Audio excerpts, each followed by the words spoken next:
ఇతను వాటి కోఆర్డినేషన్ చేసి చూస్తాడు. ఇతనికి వచ్చిన పదవి కరెక్ట్ పదవి అక్కడ, అది కూడా జాతీయ స్థాయిలో ఉండేటటువంటి.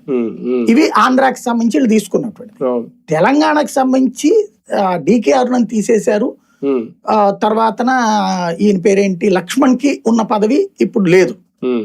నేను అనుకోవడం రేపు మోడీ క్యాబినెట్ విస్తరణ సందర్భంలో ఎక్స్పాన్షన్ లో ఇంకొక 2 అవకాశాలు వాళ్ళకి వస్తాయేమో అనుకుంటా. ఇప్పుడు వాస్తవంగా మంత్రిత్వ శాఖల పరంగా అయితే క్యాబినెట్ లో మనకంటే కూడా తెలంగాణకి ఎక్కువ వచ్చినాయి.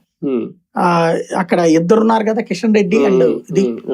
మన దగ్గర ఒక్కళ్ళే ఉన్నారు.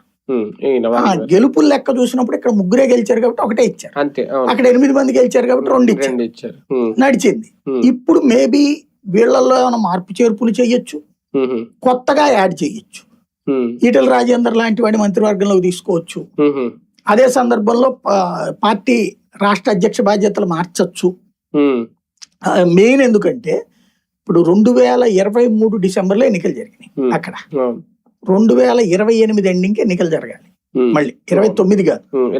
ఈ నియోజకవర్గాల పునర్విభజన జరిగితే గనక ఏది దాన్ని ఏమంటారు, జమిలీ ఎలక్షన్ ప్యాటర్న్ లో పోతే 29లో జరుగుతాయి. రేవంత్ ఫీల్ అవుతున్నట్టు. కానీ కాంగ్రెస్ అడ్డుకుంటుంది కదా అది. అలా జరిగి మామూలుగా ఎన్నికలు జరిగితే గనక 28 ఎండింగ్ జరగాలి, నవంబర్కి జరగాలి. నవంబర్కి పూర్తి అవ్వాలంటే అక్టోబర్ కల్లా పూర్తి చేసుకోవాలి. అక్టోబర్